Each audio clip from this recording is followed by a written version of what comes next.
সেই সংসদে শেখ হাসিনার শাসন আমলে কি বলেছিলেন বাঘের বাচ্চার মতো ডক্টর ইউনূসের সম্পর্কে। সঞ্জয় ভিডিওটি না টেনে একটু সম্পূর্ণ দেখুন, তাহলে সকল উত্তর পেয়ে যাবেন। চলুন আজকে ভিডিও কতটা মজাদার, কোটি কোটি মানুষ দেখেছে, তাই আমি অনেক খোঁজাখুঁজি করার পর ভিডিওটি পেলাম। চলুন আমরা ভিডিওটি দেখে নিই। না টেনে সম্পূর্ণ ভিডিও দেখুন, চ্যানেল নতুন অবশ্যই সাবস্ক্রাইব করুন। চলুন ভিডিওটি দেখা যায়। ডক্টর ইউনূসকে নিয়ে কিছু কথা না বললেই নয়। Mr. Speaker, I will not go into the details of the law. তবে অনেকেই বলে যে ল ইজ ইকুয়াল। এখানে অনেক বড় বড় কনস্টিটিউশনের বিজ্ঞ লোকেরা আছেন, তারা যদি থাকতেন আরো সুবিধা হতো। Mr. Speaker, যদিও পার্লামেন্ট বলে, সংবিধান বলে ল ইজ ইকুয়াল, বাট বাস্তবে কিন্তু ল ইজ নট ইকুয়াল। 111-এ দেখেছি অনেক বড় বড় নেতাদেরকে 20 সেলে রাখা হয়েছে, কিন্তু 2 নেত্রীর জন্য আলাদা জেলখানা রাখা হয়েছে। এই পার্লামেন্টে আমি যা বলবো দ্যাট ইজ ইমিউন। ডিপ্লোম্যাটরা অনেক কিছু করে, ইমিউনিটি আছে। কিছু কিছু ক্ষেত্রে কিছু কিছু স্পেশাল মানুষের জন্য ল একটু কার্ভ করে যেতে পারে। Doctor Yunus, I can very well understand 65 বা 70 ইয়ার্স ওল্ড, বাট 80 বছরের রাষ্ট্রপতি যদি এত বড় বক্তব্য লিখতে পারে, 75 বা 70 বছরের ডক্টর ইউনূস আমি মনে করি গ্রামীণ ব্যাংকের এমডি পদে ভালোভাবেই থাকতে পারত। মাননীয় স্পিকার, ডক্টর ইউনূস বাংলাদেশের সম্পদ না পৃথিবীর সম্পদ। আমি দেখেছি আমাদের মাননীয় পররাষ্ট্রমন্ত্রী বলেছেন this will not effect our relationship, বহির্বিশ্বের সাথে আমাদের সম্পর্কে। ঠিক তার পরের দিনই জন কেরি বলেছেন উই আর কনসার্নড। 23 জন কংগ্রেসম্যান বলেছেন উই আর কনসার্নড।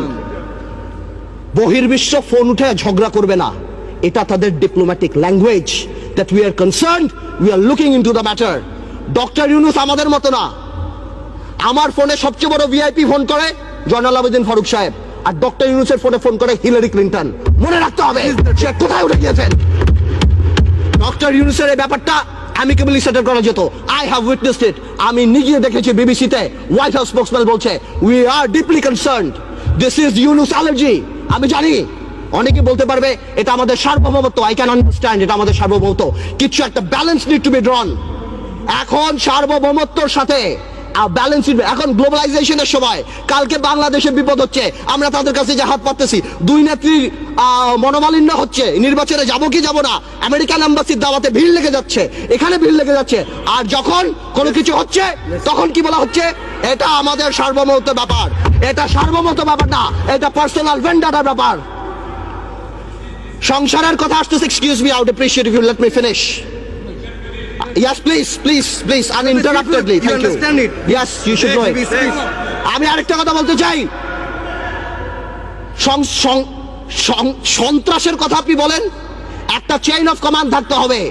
যেই দেশের স্বরাষ্ট্র প্রতিমন্ত্রী শাহরুখ খানের কনসার্টে যে মাটিতে বসে, সেই দেশে কি হতে পারে? মান ইজ্জত কোথায় যায় আমাদের? A মন্ত্রী is not a person. A মন্ত্রী of the flag. সেই মন্ত্রী আমাদের, সেইখানে স্বরাষ্ট্রমন্ত্রী যেই কাজ করে, এই দেশে এগুলি হতেই পারে। মাননীয় স্পিকার, অনেক কথা বলে অনেক কিছু শেষ করা যাবে না, তবে আমি এতটুকু বলতে চাই ডেমোক্রেসির সাথে গুড গভর্নেন্স থাকতে হবে, মোরালিটি থাকতে হবে। আপনি কল্পনা করতে পারেন মাননীয় স্পিকার, একজন অ্যাটর্নি জেনারেল ওই পদে বহাল থাকে, কিভাবে সে বসে বলে কে নোবেল প্রাইজ পাওয়া উচিত, কে নোবেল প্রাইজ পাওয়া উচিত না। এটা অসম্ভব। আমার দুঃখ হয়, আমার ভয় হয় যে মাননীয় অ্যাটর্নি জেনারেল যদি চাটুকারিতা করে আগামীতে ভবিষ্যৎ ল মিনিস্টার হওয়ার জন্য আমার বলার কিছু নাই, কিন্তু যদি তার বুদ্ধি এই হয়ে থাকে যে সন্তু লারমার প্রধানমন্ত্রী, হ্যাঁ, কে পাক না পাক that is not our concern, কিন্তু ফোরামটাকে ডক্টর ইউনূসের পাওয়া উচিত ছিল না, এই বুদ্ধি যদি অ্যাটর্নি জেনারেলের হয়ে থাকে, তাহলে আমি শঙ্কিত যে বাংলাদেশের জুডিশিয়ারি কোন দিকে যাচ্ছে। মাননীয় স্পিকার, আমাদের সবার কিছু কিছু ব্যাপারে একটা ন্যাশনাল কনসেনসাস হওয়া উচিত।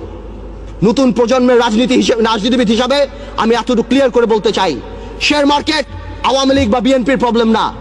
আমরা চাই এটা খোলাসা হোক। কেন এতদিনের রিপোর্ট আসছে না? আমরা জানতে চাই যারা সেলফ ডিক্লেয়ার্ড ব্যাংকরাপ্ট ছিল তারা কিভাবে 30-40 হাজার কোটি টাকা আছে। আমাদের টেলিফোন যদি ট্যাপ করা হয়, আমরা জানতে চাই সেই দরবেশ আর সেই মুরিদদের টেলিফোন কেন ট্যাপ করা হয় না, আমরা জানতে পাই ফোনগুলি কোথায় যায়। এবং আপনি সমন্বয়হীনতার ব্যাপার দেখেন, সরকার যখন বলে ডাইরেক্টলি এর মধ্যে বিরোধী দল ইনভলভ, ঠিক সেই মুহূর্তে আমাদের মোস্তফা কামাল সাহেব যে অর্থনীতি মন্ত্রণালয়ের সংসদীয় কমিটির চেয়ারম্যান, সে ডাইরেক্টলি বলে আমার কাছে তেমন কোনো ইনফরমেশন নাই, আমি তো জানি না। What a mockery! এটা প্রধানমন্ত্রী রাজনৈতিক স্টেটমেন্ট দিয়েছে, উনি ইনফরমেশন দিবে কিভাবে? মাননীয় স্পিকার, প্রথম আলোতে দেখলাম ওনার কোম্পানির 10 টাকা শেয়ার নাকি 290 টাকা হয়েছে। উনি মাশাআল্লাহ 1200 কোটি টাকা কামিয়েছেন, আলহামদুলিল্লাহ। এই টাকা দিয়ে করবে কি? 1200 কোটি টাকা দিয়ে বানিয়েছেন। এই সমন্বয়হীনতার অভাব, বারবার যে কোনো কাজে ডিউ ডিলিজেন্স ছাড়া বিরোধী দলের উপরে আঙ্গুল উঠিয়ে দেওয়া, আর শুধুমাত্র বলা এখানে করাপশন, এখানে করাপশন, হাজার হাজার। আজকে শেয়ার মার্কেট আবার ফল করেছে, ডেকে এনে পদ্মা সেতুর অর্থ বন্ধ করলো ডক্টর ইউনূস। কেন? গ্রামীণ ব্যাংকের একটা এমডির পদে তাকে থাকতে হবে, তাকেও আবার পদ্মা নদীতে দিয়ে 2টা চুবনি দিয়ে উঠাই নেওয়া উচিত। Let's go. মরে যাতে না যায়, একটু পদ্মা নদীতে 2টা চুবনি দিয়ে সেতুতে তুলে দেওয়া উচিত। তাহলে যদি এদের শিক্ষা দর্শক, যখন ডক্টর ইউনূসের কোনো ক্ষমতা